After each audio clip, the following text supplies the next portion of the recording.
Welcome back, everyone.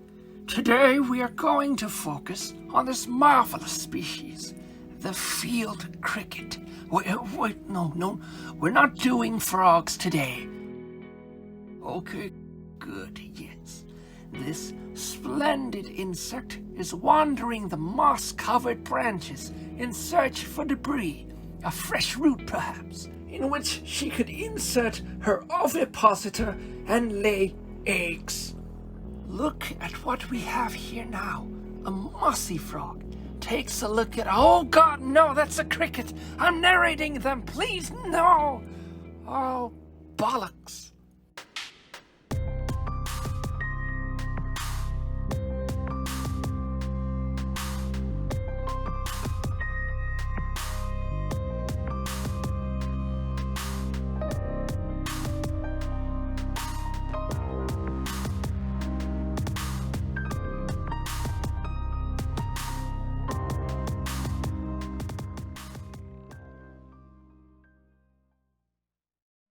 What are you looking at, Mr. Green Mountain Horned Dragon?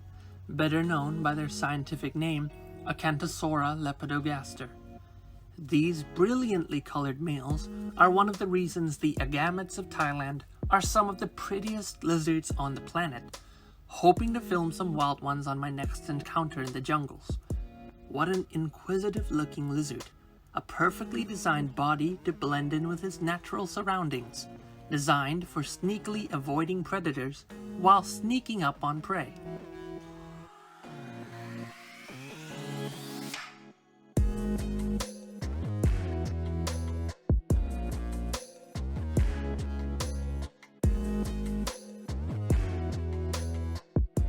Nom on that cricket.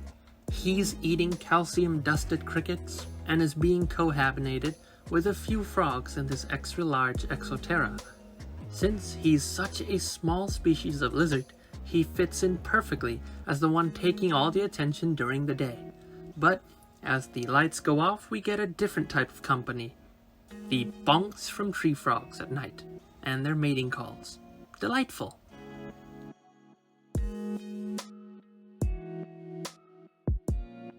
The teeth of this little dinosaur is designed perfectly for ripping and tearing through just the toughest insect exoskeletons out there.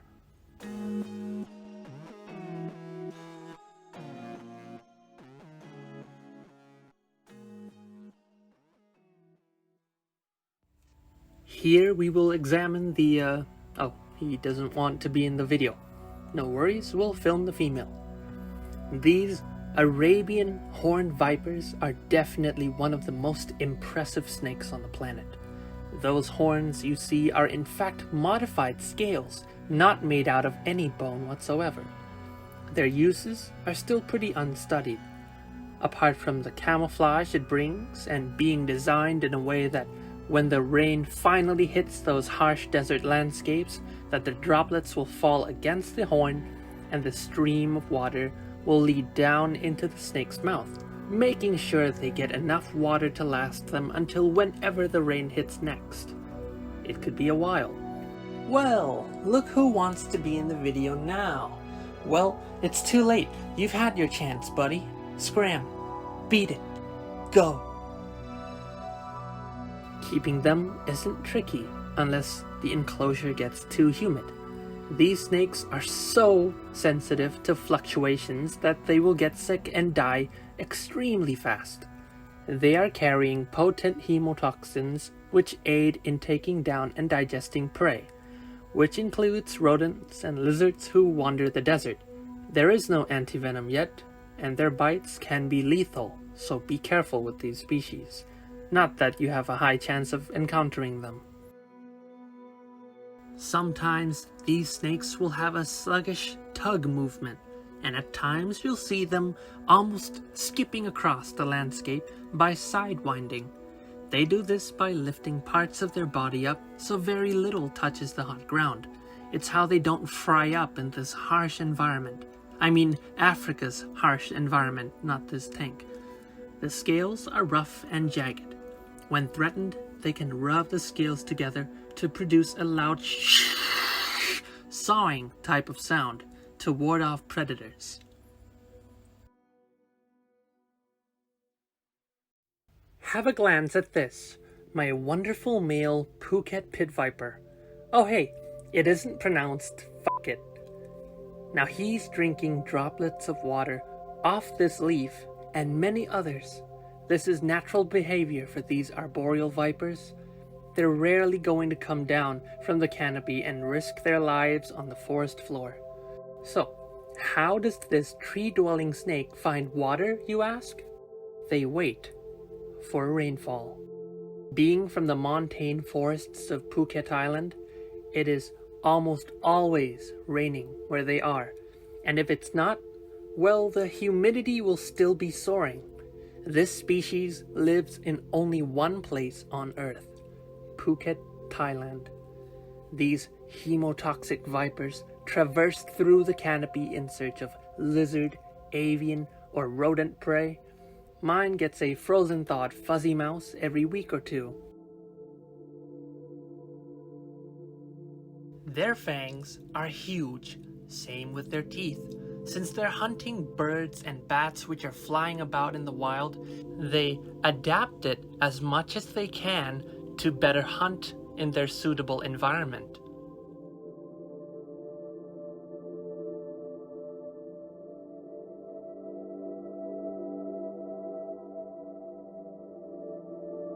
Gaze at that vibrant color. Okay, I'll stop messing with him now and move on. You want to see something magical? Check out my Eyelash Viper checking us out. But it's also doing something else. This gorgeous snake is shedding her skin, gently easing her way through these thicket of branches. I don't know about you guys, but it doesn't get better than this. 2 a.m. chilling, staring at one of the world's most beautiful vipers doing her thing. But wait, it gets even better. I got even closer. Look at what she's doing. After a hard day's shed, she's sipping water from the tree limbs, the leaves.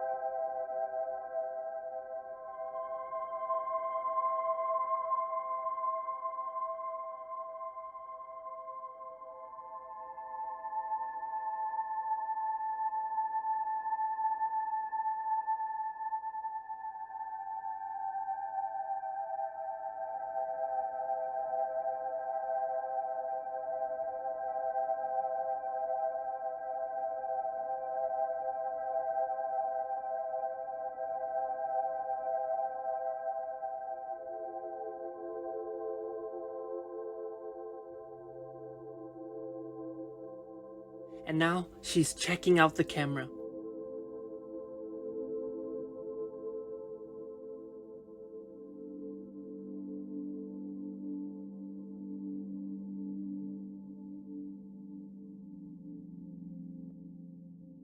How goes the outside world? So vast and endless for this tiny snake. It does get better than this. What means so much to me are these beautiful moments shared between the animals and humans. It's what I freaking live for. This lost connection due to the ever-changing modern world, a more cyber world. I've rambled on so much, I have barely talked about this cool snake with the sharp ridged scales like a modern-day dragon. But don't worry, 'cause I'll let you guys in on a little secret. For the natural world, it always gets better. Even if I can't go out and explore the jungles during these tough times, I'm glad I can show you just how awesome these animals are from my own living room. The Eyelash Viper may seem like a slow animal, but when it's time to hunt or defend itself, it conducts strikes much faster than your reaction time.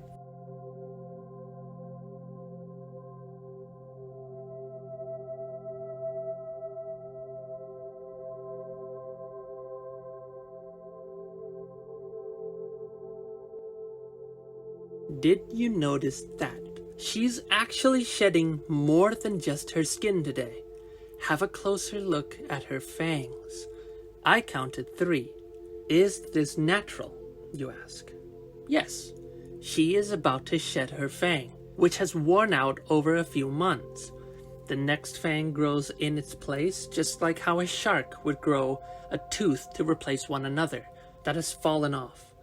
This would be like us humans having unlimited baby teeth, except we pull or yank ours, whereas the snakes will defecate it out. Or it'll just fall off the side of her mouth.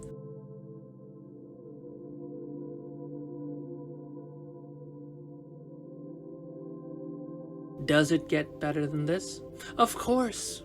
I didn't manage to capture this black mangrove pit viper eating, but I did capture her realigning her jaws, a couple of times actually. One glimpse of her fang kept unsheathed in her protective gums. She's not actually yawning though. As some people may think, snakes don't have fused jaws, like us along with many vertebrates. They have an extra bone connecting the muscle and the jaw. That allows them to open their mouths much wider than us. So after every now and then, they have to reset it in its right position.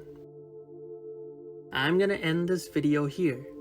If these experiences got any cooler, I'd get a dang heart attack. So thank you guys for watching, and see you in the next video.